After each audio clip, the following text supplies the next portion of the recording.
Hello friends, स्वागत है आपका वाईपी एजुकेशन ट्रिक चैनल पर। तो दोस्तों, इस वीडियो में आज हम बात कर रहे हैं। देखिए, संगम सीरीज जैसा कि आपको ज्ञात ही है, शाम को 8 बजे रोजाना संगम सीरीज चलती है, जिसके माध्यम से दोस्तों हम आपको बाल विकास के 3000 क्वेश्चन करा रहे हैं। ठीक है, ये जो क्वेश्चन हम आपको करा रहे हैं दोस्तों, ये सिलेबस के अकॉर्डिंग करा रहे हैं। आपके सिलेबस के अकॉर्डिंग कंटेंट है, उसी से रिलेटेड हम आपके लिए क्वेश्चन करा रहे हैं। और दोस्तों, एनसीईआरटी किताबों के निचोड़ जो है वो हम आपको करा रहे हैं। बिल्कुल बेहतरीन क्वेश्चन हम आपके लिए कराते हैं। ये जो क्लास है संगम सीरीज वाली, जो आप देख रहे हो, ये दोस्तों रोजाना 8 बजे चलती है। कितने बजे? 8 बजे। देखो, दूसरी जो क्लास है आपकी मनोविज्ञान की, वो चलती है टॉपिक वाइज थ्योरी चल रहा है उसमें, और एमसीक्यूज क्वेश्चन तुरंत उसके लगवा दिए जाते हैं। तो ये वाली जो क्लास है ये दोस्तों 7 बजे चलती है शाम को। ठीक है, तो शाम को 7 बजे वाली क्लास और 8 बजे वाली क्लास दोनों को आप ज्वाइन करिएगा। आपकी बाल विकास जो है, साइकोलॉजी है, बहुत ही मजबूत हो जाएगा। ठीक है दोस्तों, आपको बताना चाहेंगे कि आप वाईपी एजुकेशन ट्रिक चैनल पे नए हैं या अभी तक आपने चैनल को सब्सक्राइब नहीं करा है, तो आप नीचे रेड कलर के सब्सक्राइब बटन पे क्लिक कर लें और बराबर में बेल आइकन की घंटी है उसको भी प्रेस कर लें। इससे क्या होगा, जब भी हम वीडियो को अपलोड करेंगे तो उसका नोटिफिकेशन सबसे पहले आपके पास पहुँच जाएगा। दोस्तों, यहाँ पर समझिए, थोड़ा सा देखिए, यहाँ पर ऊपर लिखा है CTET, UPTET और रीट और KBS। ठीक है दोस्तों, अगर आप CTET की तैयारी कर रहे हैं, ठीक है, किसकी? CTET की तैयारी कर रहे हैं, यानी CTET की आप तैयारी कर रहे हैं, इसके लिए मैंने प्लेलिस्ट आपके लिए बना दी है। आप प्लेलिस्ट से पढ़िए। आप अगर UPTET की तैयारी कर रहे हैं तो UPTET के लिए मैंने प्लेलिस्ट बना रखी है दोस्तों। प्लेलिस्ट से आप UPTET की तैयारी करिए। अगर आप रीट की तैयारी कर रहे हैं या फिर KBS की तैयारी कर रहे हैं तो सबकी मैंने प्लेलिस्ट बना रखी है। मॉक टेस्ट की प्लेलिस्ट अलग है और थ्योरी वाइज जो टॉपिक है उसकी दोस्तों अलग है प्लेलिस्ट। तो कहीं पे आपको जाने की ज़रूरत नहीं पड़ेगी। ठीक है, 100% सफलता की गारंटी होगी दोस्तों। अगर आपको बाल विकास के नोट्स चाहिए तो आपके लिए ये व्हाट्सअप नंबर है, इस पर आप संपर्क कर सकते हैं। ठीक है, चलिए आज की वीडियो का देखिए मोटिवेशनल कोड है आपके लिए, वही पुराना वाला कोड रहेगा कि भाई शोर मत कर, अभी गमों की रात है। क्या है? शोर मत कर, अभी गमों की रात है, और धज्जियाँ उड़ा देंगे, बस कुछ दिनों की बात है। ठीक है, शोर मत कर, अभी गमों की रात है, धज्जियाँ उड़ा देंगे, बस कुछ दिनों की बात है। तो दोस्तों, सब्सक्राइब माई चैनल को आप सब्सक्राइब करके रखिए और बेल आइकन की घंटी को प्रेस करके रखिए।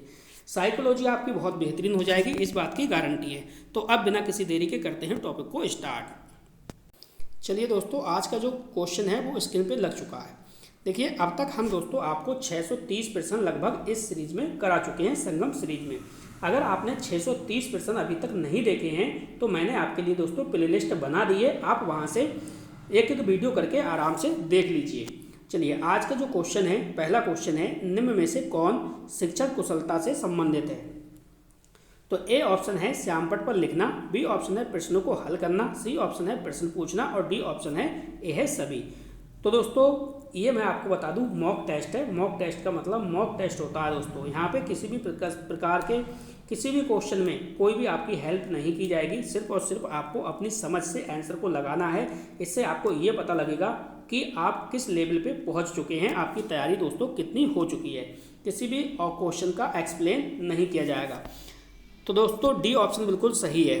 अगला क्वेश्चन देखो, अगला क्वेश्चन कह रहा है भाई, कह रहा है डिस्लेक्सिया संबंधित है किससे? ए ऑप्शन है मानसिक विकार, बी ऑप्शन है गणितीय विकार, सी ऑप्शन है पठन विकार, और डी ऑप्शन है व्यवहारिक विकार से। तो आपको सही ऑप्शन चुनना है, डिस्लेक्सिया है। ठीक है, तो ये किससे संबंधित है ये आपको बताना है। तो हमारा जो सही जवाब हो जाएगा सी ऑप्शन बिल्कुल सही जवाब है। अगला क्वेश्चन देखिए, अगला क्वेश्चन क्या कह रहा है। अगला क्वेश्चन दोस्तों यहाँ पे कह रहा है कि भाई, वह स्तर जिसमें बच्चा किसी वस्तु या घटना के बारे में तार्किक रूप से सोचना शुरू करता है कहा जाता है? ए ऑप्शन है संवेदन प्रौढ़ अवस्था, बी ऑप्शन है औपचारिक अवस्था, सी ऑप्शन है पूर्व क्रियात्मक अवस्था, और डी ऑप्शन है मूर्त क्रियात्मक अवस्था। एक ऑप्शन सही है, जो सही ऑप्शन है वो आपको यहाँ पे चुनना है। देखिए, एक बच्चा है, वह आपको एक स्तर बताना है जिसमें बच्चा किसी वस्तु या घटना के बारे में तार्किक रूप से सोचना शुरू कर देता है। तो सब कुछ मैं आपको रटा चुका हूँ पहले ही, अगर आप मुझसे जुड़े हुए हैं शुरू से तब। डी ऑप्शन इसका बिल्कुल सही ऑप्शन है। अगला क्वेश्चन देखो, परिवार एक साधन है, परिवार एक साधन है। ए ऑप्शन है अनौपचारिक शिक्षा का, बी ऑप्शन है औपचारिक शिक्षा का, सी ऑप्शन है गैर औपचारिक शिक्षा का, और डी ऑप्शन है दूरस्थ शिक्षा का। तो परिवार एक साधन है, सही ऑप्शन आपको यहाँ पे चुनना है। देखो परिवार एक साधन है, सही जो जवाब होगा वो ए ऑप्शन हो जाएगा, अनौपचारिक शिक्षा का। ठीक है, आप देख रहे हो वाईपी एजुकेशन ट्रिक चैनल बिल्कुल निःशुल्क क्लासें दे रहा है, एक एक टॉपिक बिल्कुल आपको क्लियर कराएगा। ठीक है, तो आप वाईपी एजुकेशन ट्रिक चैनल से जुड़े रहिए। देखिए बच्चों में संवेगात्मक समायोजन प्रभावी होता है, यानी बच्चों में संवेगात्मक समायोजन प्रभावी होता है। ए ऑप्शन है व्यक्तित्व निर्माण में, बी ऑप्शन है कक्षा शिक्षण में, सी ऑप्शन है अनुशासन में और डी ऑप्शन है ए है सभी। तो करेक्ट आंसर आपको यहाँ पे चुनना है, जो सही आंसर है वो आपको यहाँ पे चुनना है। तो जल्दी से बताइए इसका सही जवाब क्या होगा। डी ऑप्शन बिल्कुल सही हो जाएगा, डी ऑप्शन बिल्कुल सही जवाब है। अगला क्वेश्चन देखो, क्वेश्चन बहुत अच्छा है। क्वेश्चन पे आप स्टार लगाओ दोस्तों, इस क्वेश्चन पे आप स्टार लगाओ। कह रहा है बुनियादी स्तर पर मातृभाषा में शिक्षा देना बेहतर है क्योंकि यह बच्चों में आत्मविश्वास का विकास करेगा, अधिगम को सरल बनाएगा, बौद्धिक विकास में सहायता करेगा या फिर प्राकृतिक वातावरण में बच्चों को सीखने में सहायता करेगा। सही ऑप्शन आपको यहाँ पे चुनना है, यानी बुनियादी स्तर पर मातृभाषा में बच्चा शिक्षा देना बेहतर है क्योंकि, तो सही जवाब हो जाएगा दोस्तों क्योंकि प्राकृतिक वातावरण में बच्चों को सीखने में सहायता करेगा। डी ऑप्शन इसका बिल्कुल सही जवाब है। ठीक है, लास्ट में जब आपके 30 क्वेश्चन मैं करा दूं तो आप कमेंट करके बताइएगा आपके कितने क्वेश्चन सही हुए। दोस्तों इस चैनल पे मैं आपको बता दूं आपका एक भी मिनट समझो बर्बाद नहीं होगा। 30 क्वेश्चन हैं, 30 क्वेश्चन लगभग मैं 20 से 25 मिनट के अंदर अंदर करवा देता हूँ। तो यहाँ पे फालतू बकवास नहीं होती है, ये आपको ध्यान रखना है। देखो क्वेश्चन समझो अगला, विद्यालय में विद्यार्थियों को कैसे अभिप्रेरित करना उचित है, यानी विद्यालय में विद्यार्थियों को कैसे अभिप्रेरित करना उचित है। ए ऑप्शन है चुने गए अध्ययन द्वारा, बी ऑप्शन है प्रासंगिक अध्ययन द्वारा, सी ऑप्शन है गहन अध्ययन द्वारा, डी ऑप्शन है शाश्वत अध्ययन द्वारा। तो सही जवाब आपको यहाँ पे चुनना है। बहुत ही अच्छा प्यारा क्वेश्चन है, तो इसका जो सही जवाब होगा डी ऑप्शन यहाँ पे बिल्कुल सही जवाब होगा, शाश्वत अधिगम द्वारा। चलिए अगला क्वेश्चन, यहाँ पे मेरा मकसद आपका टाइम बर्बाद करना बिल्कुल भी नहीं है। मैं सोचता हूँ आपको कम से कम अधिक से अधिक जानकारी मिले। देखो किसी विद्यार्थी की सबसे महत्वपूर्ण विशेषता है, यानी कोई विद्यार्थी है तो उसकी सबसे महत्वपूर्ण जो विशेषता है वो क्या है। ए ऑप्शन है उत्तरदायित्व की अनुभूति, बी ऑप्शन है ईमानदारी, सी ऑप्शन है सहभागिता और डी ऑप्शन है आज्ञाकारिता। तो दोस्तों सही जवाब आपको यहाँ पे चुनना है।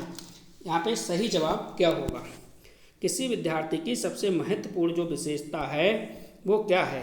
तो ए ऑप्शन क्या है इसका, सॉरी ए ऑप्शन नहीं, सी ऑप्शन बिल्कुल सही होगा, सहभागिता इसका बिल्कुल सही जवाब हो जाएगा।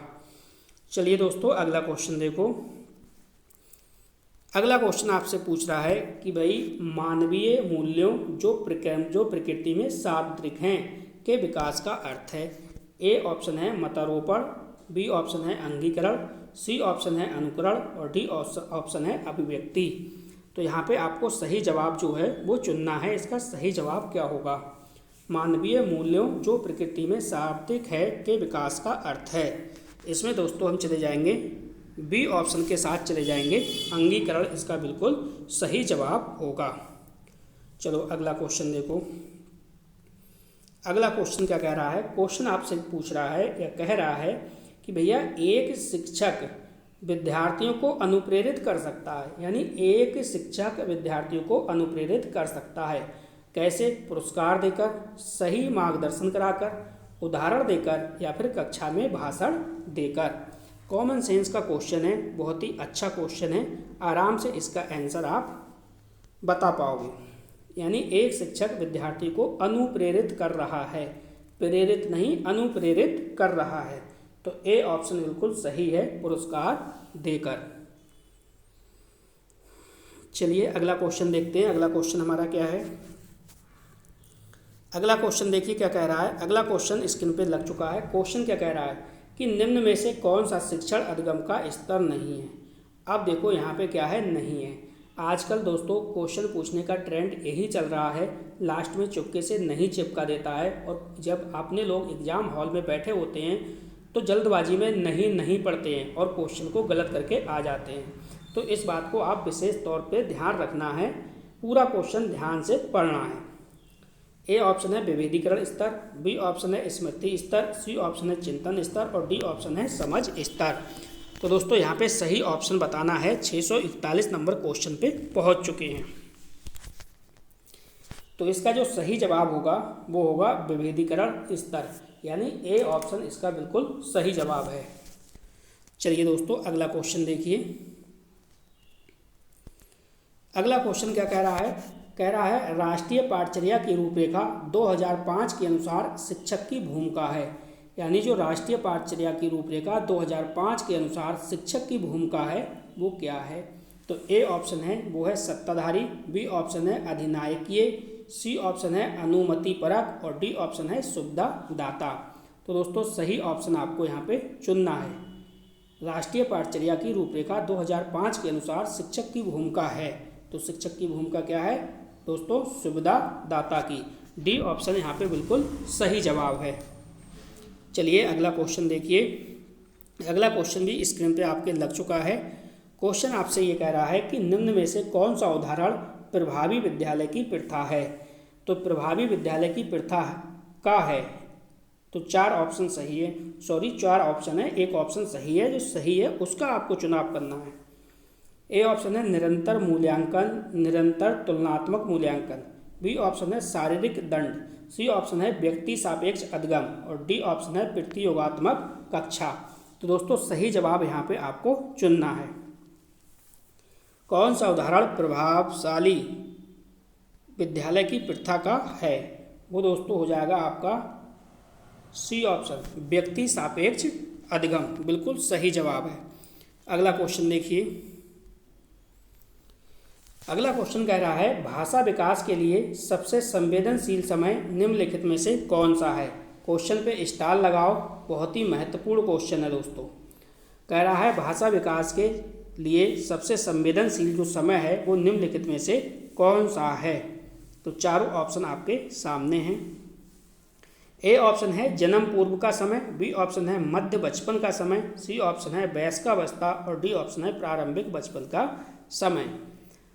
तो बताइए सही इसका जवाब क्या होगा दोस्तों?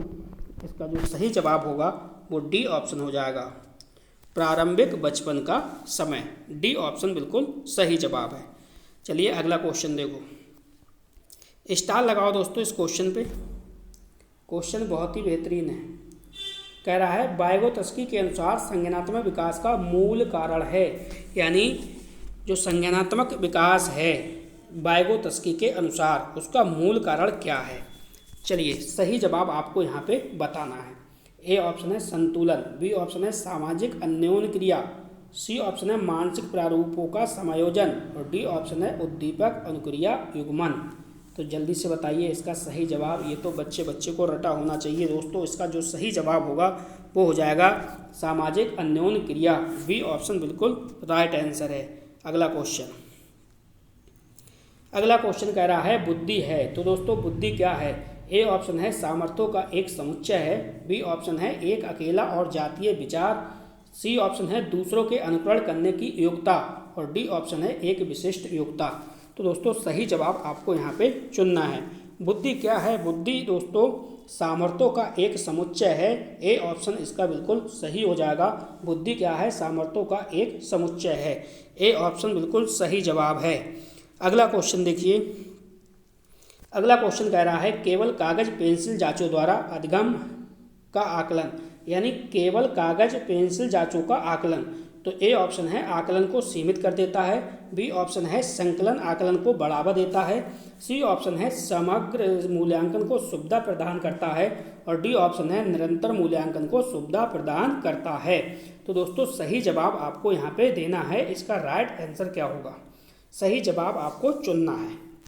यानी केवल कागज पेंसिल जांचों का द्वारा आकलन, तो इसका जो सही जवाब होगा वो होगा आकलन को सीमित कर देता है। ए बिल्कुल इसका सही जवाब है। चलो अगला क्वेश्चन देखो। अगला क्वेश्चन है निम्न में से कौन सा एक सीखने के लिए प्रमुख है? निम्न में से कौन सा एक सीखने के लिए प्रमुख है? ए ऑप्शन है अर्थ निर्माण, बी ऑप्शन है अनुकरण, सी ऑप्शन है अनुबंधन और डी ऑप्शन है रटकर याद करना। तो दोस्तों सही जवाब आपको बताना है, यहाँ पर राइट आंसर क्या होगा, यानी निम्न में से कौन सा एक सीखने के लिए प्रमुख है। तो इसका जो सही जवाब होगा वो होगा अनुबंधन। क्या होगा दोस्तों? अनुबंधन। ईमानदारी से आप मॉक टेस्ट दीजिए और क्वेश्चन जो भी आप ऑप्शन चुनो उसको आप मस्तिष्क में अपने रखिए या फिर कमेंट करिए, ठीक है। उसके साथ मेरे आंसर से आप मैच करते हुए चलना। फिलहाल किसी भी क्वेश्चन पे आपको डाउट है तो आप कमेंट भी कर सकते हैं, ठीक है, डाउट आपका क्लियर किया जाएगा। चलिए, समावेशी शिक्षा मानती है कि हमें फिल इन द ब्लैंक को के अनुरूप बदलना है। तो को के किसके अनुरूप बदलना है ये आपको बताना है। 4 ऑप्शन आपके सामने है दोस्तों। क्या कह रहा है समझो। देखो, बच्चे व्यवस्था या फिर व्यवस्था बच्चे या परिवेश परिवार या बच्चे परिवेश। सही जवाब यहाँ पे आपको चुनना है। किसी प्रकार की आपकी हेल्प नहीं की जाएगी। मॉक टेस्ट का मतलब मॉक टेस्ट होता है। आप लगाइए और बताइए इसका सही जवाब क्या होगा। दोस्तों थ्योरी वाली क्लास आप शाम को 7 बजे चलती है। वहाँ पे topic wise topic mock test भी लगवाया जा रहा है और थ्योरी भी कंप्लीट आपकी कराई जा रही है। तो उस क्लास को अवश्य आप देखिए शाम को 7 बजे। तो दोस्तों इसका जो सही जवाब होगा वो बी ऑप्शन होगा, यानी समावेशी शिक्षा मानती है कि हमें व्यवस्था को बच्चे के अनुरूप बदलना है। चलो अगला क्वेश्चन क्या कह रहा है समझिए। देखो, कह रहा है निम्न में से कौन सृजनात्मक से संबंधित है। तो निम्न में से कौन सा सृजनात्मक से संबंधित है ये आपको बताना है। क्वेश्चन पे स्टार लगाओ। बहुत ही बेहतरीन क्वेश्चन है दोस्तों, लाजवाब क्वेश्चन है, पेपर में छपने वाला क्वेश्चन है। तो ए ऑप्शन है अपसारी चिंतन, बी ऑप्शन है अभिसारी चिंतन और सी ऑप्शन है सामवेगिक चिंतन, डी ऑप्शन है अहमवादी चिंतन। तो सही जवाब यहाँ पे आपको देना है। तो सृजनात्मक से संबंधित क्या हो जाएगा? अपसारी चिंतन होगा, ना कि अभिसारी। चलिए अगला क्वेश्चन देखो।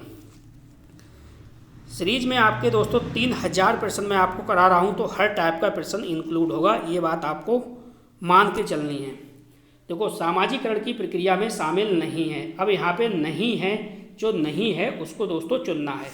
ए ऑप्शन है मूल्यों और विश्वासों का अर्जन, बी ऑप्शन है आनुवांशिक संचरण, सी ऑप्शन है एक संस्कृति की रीतियों और मानदंडों को सीखना, डी ऑप्शन है कौशलों का अर्जन। तो दोस्तों सही जवाब आपको यहाँ पे चुनना है। क्वेश्चन को पढ़िए और सही जवाब दीजिए। सामाजिकरण की प्रक्रिया में शामिल नहीं है, जो शामिल नहीं है उसको आपको बताना है। तो दोस्तों यहाँ पे हो जाएगा बी ऑप्शन बिल्कुल सही हो जाएगा, आनुवांशिक संचरण। चलिए अगला क्वेश्चन देखो। अगला क्वेश्चन क्या कह रहा है। क्वेश्चन आपसे कह रहा है भाई, मानसिक संरचनाएं जो चिंतन के निर्माण में प्रखंड हैं, इसके लिए जीन पियाजे ने किस शब्द या पद का प्रत्यय किया है या प्रयोग किया है। तो सही जवाब आपको देना है। क्वेश्चन पे दोस्तों स्टार लगाओ, डायरी में नोट करो। बहुत ही बेहतरीन क्वेश्चन है, बिल्कुल लाजवाब क्वेश्चन है। ए ऑप्शन है जीन, बी ऑप्शन है परिपक्वन प्रखंड, सी ऑप्शन है स्कीमा और डी ऑप्शन है विकास के क्षेत्र। तो दोस्तों सही जवाब आपका, उम्मीद करूंगा प्रत्येक बच्चे का ये क्वेश्चन बिल्कुल सही होना चाहिए। गलत होने का दोस्तों कुछ भी बनता नहीं है। तो सी ऑप्शन बिल्कुल सही होगा। क्या हो जाएगा? स्कीमा। ठीक, चलिए दोस्तों अगला क्वेश्चन देखिए। ये 3000 क्वेश्चनों की दोस्तों मॉक टेस्ट सीरीज चल रही है। देखो, बाल विकास 3000 प्रश्न सीरीज, 3000 प्रश्न चल रहे हैं, बिल्कुल निःशुल्क क्लास चल रही है। तो जल्दी से वीडियो को लाइक कर दीजिए और वीडियो को अपने सभी दोस्तों में, सभी ग्रुप्स में शेयर कर दीजिए। दोस्तों YP एजुकेशन आपका अपना चैनल है। किसी भी बाल विकास से संबंधित कोई भी आपको समस्या है, कोई भी प्रॉब्लम है, व्हाट्सएप नंबर आपको दिया गया है, उस पर आप संपर्क कर सकते हैं। चलो अगला क्वेश्चन, निम्न में से कौन सा एक उपयुक्त रचनात्मक आकलन का कार्य नहीं है। देखो यहाँ पे इसने चुपके से चिपका दिया, नहीं है। इसका बहुत ध्यान आपको रखना है। ए ऑप्शन है खुले अंत वाले प्रश्न, बी ऑप्शन है परियोजना, सी ऑप्शन है अवलोकन और डी ऑप्शन है विद्यार्थियों का योग्यता क्रम निर्धारित करना। तो जल्दी से बताइए इसका सही जवाब जो है वो क्या होगा। तो इसका दोस्तों जो सही जवाब होगा वो डी ऑप्शन हो जाएगा, विद्यार्थियों का योग्यता क्रम निर्धारित करना। चलिए अगला क्वेश्चन देखिए। इस क्वेश्चन पे आप स्टार लगाइए। क्वेश्चन बहुत ही अच्छा क्वेश्चन है। ठीक, क्वेश्चन आपसे कह रहा है कि आप ये बताओ आउट ऑफ द बॉक्स चिंतन किससे संबंधित है, यानी आउट ऑफ द बॉक्स चिंतन किससे संबंधित है। तो ए ऑप्शन है अनुकूलन चिंतन, बी ऑप्शन है स्मृति आधारित चिंतन, और सी ऑप्शन है अपसारी चिंतन, और डी ऑप्शन है अभिसारी चिंतन। तो दोस्तों यहाँ पे सही जवाब आपको देना है, सही जवाब आपको चुनना है। बहुत ही प्यारा सा क्वेश्चन है। सही जवाब क्या होगा, अपसारी चिंतन, यानी सी ऑप्शन इसका बिल्कुल सही जवाब है। चलो अगला क्वेश्चन देखिए। अगला क्वेश्चन क्या कह रहा है, आपसे क्वेश्चन कह रहा है कि प्रचलित योजनाओं में नई जानकारी जोड़ने को किस नाम से जाना जाता है। स्टार लगाओ दोस्तों।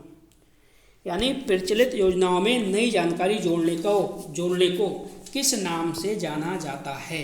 तो ए ऑप्शन क्या है, समायोजन है, बी ऑप्शन है साम्य धारण, सी ऑप्शन है आत्मसात्करण, डी ऑप्शन है संगठन।